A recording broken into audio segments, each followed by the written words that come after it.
Здравейте, уважаеми зрители! Аз съм в София и, уважаеми зрители и мои приятели, тъй като този клип го правя така на чисто човешка основа, не е официално и не е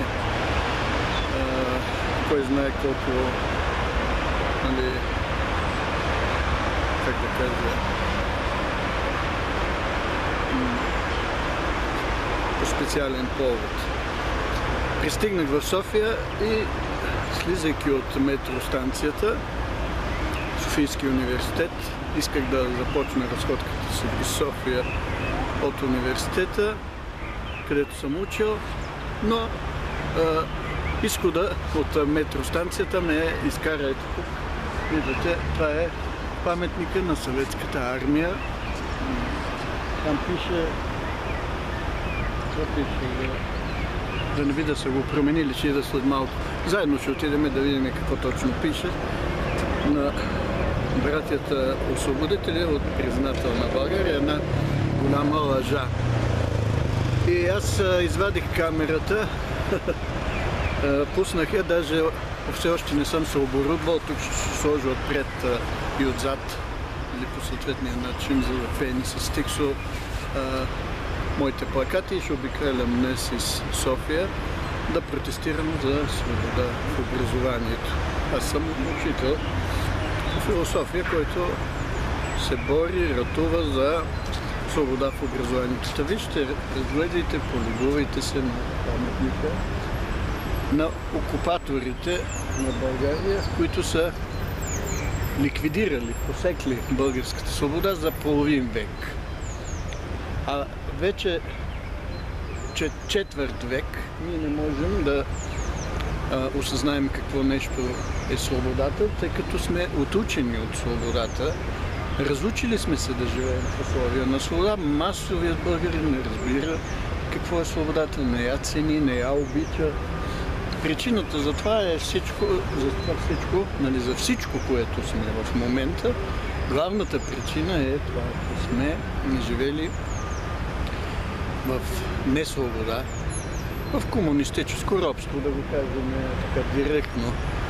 Най-голямото, най-страшното робство, което ние българите сме имали така късмета да живеем и което ни се е отразило така пагубно, че може би не четвърт век, а и половин век няма да стигне, за да ликвидираме, т.е.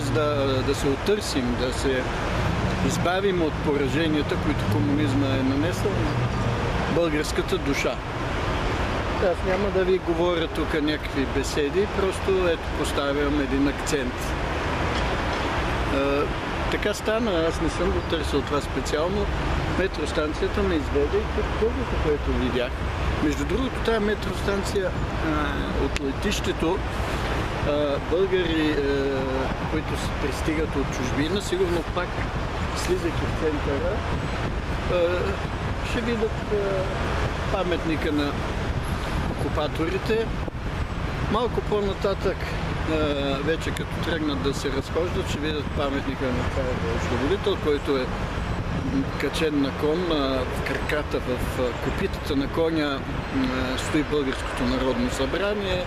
Зад парламента ни пък е катедрала с златни кубета, която носи името на руски светец. Се поразходи по булевард Руски, сега Цар Освободител се казва май, не?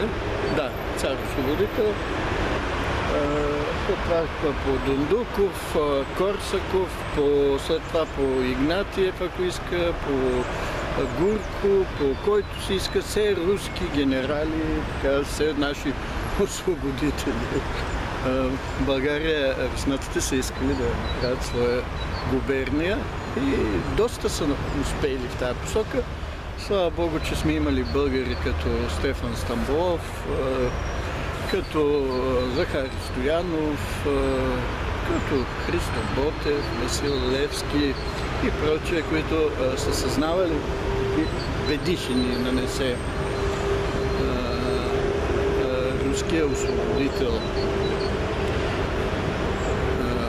партията руски освободители,